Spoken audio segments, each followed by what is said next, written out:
Hello guys, welcome back to my channel. I hope you all guys are doing well.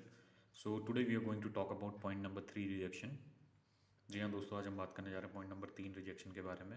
जो rejection आता है तुम्हारा bank statement का rejection आता है कि आपका जो जो आपके बैंक अकाउंट में फ़ंड है इनसफिशिएंट फंड के रिगार्डिंग ये रिजेक्शन वो लोग वहाँ से फाइल करते हैं। ये जो सिनेरियो है, जो अगर वो लोग बोलते हैं स्टैंडर्ड जो भी आपका एजेंट है वो आपको बताता है, अगर जहाँ से आप अपनी फ़ाइल लगाते हैं, जो आपको वर्क परमिट दिलाता है, वो नॉर्मली बोलते हैं जो उनका स्टैंडर्ड पैरामीटर होते हैं उसके अकॉर्डिंग जो आपके अकाउंट में पैसे होने चाहिए 350 यूरो के आसपास होने चाहिए, जो होता है 3,30,000 से 3,50,000 के बीच में। पर इंडिया में मैंने बहुत सारे सिनेरियो देखे हैं जिसमें 2 लाख रुपए अगर आपने अकाउंट में बैलेंस मेंटेन किया है तो आपका वीज़ा लग के आ गया है, तो इसमें ऐसा इशू होता नहीं है। पर कोई कोई सिनेरियो ऐसा होता है जिसमें वो लोग कहते हैं कि 3.5 लाख रुपए में ही वो लोग बोलते हैं कि इनसफिशिएंट फंड का उन वहाँ से जो रिजेक्शन में जो पॉइंट नंबर आता है 3 आता है, जिसमें वो लोग मेंशन करते हैं कि insufficient fund in your account.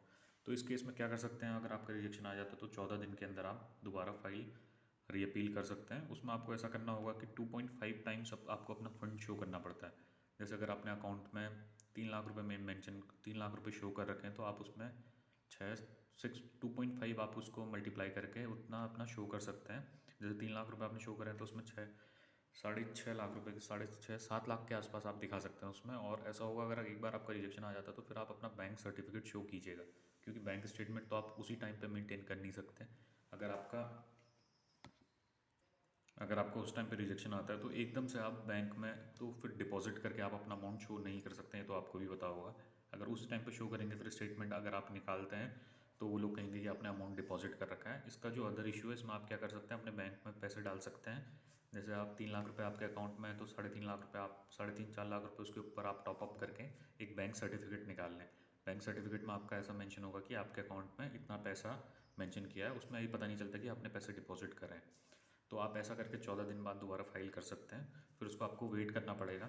आप अपना जब वहाँ पर कोई फाइल सबमिट करने जाएंगे तो आपको अपना रिजेक्शन लेटर लेके जाना होगा, अपना पासपोर्ट लेके जाना होगा, और जो आपकी अपडेटेड बैंक स्लिप है, जो बैंक सर्टिफिकेट है, वो आपको शो करना होता है वहाँ पे। और उसके 14 जैसे ही आप सबमिट करते हैं उसके 3 से 6 दिन के बाद या एक हफ्ते के बाद या 14 दिन के बाद मैक्स टाइम होता है, इतने में उनका रिवॉर्ड आ जाता है। आपका जब इंटरव्यू जैसे आप डॉक्यूमेंट सबमिट करते हैं 3 से 6 दिन के अंदर आपका इंटरव्यू होता है, उसमें आपको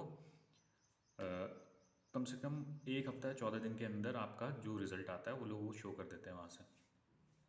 थैंक यू गाइस, अगर आपको इन्फॉर्मेशन यूज़फुल लगे तो आप लाइक करें चैनल को। और आगे मैं और जैसे पॉइंट नंबर 10 रिजेक्शन है, इसके बारे में आपको बताऊंगा 10 रिजेक्शन क्यों आता है, और पॉइंट नंबर 9 रिजेक्शन क्यों आता है, इसके रिगार्डिंग आपको इन्फॉर्मेशन प्रोवाइड करूँगा आगे। Thank you guys.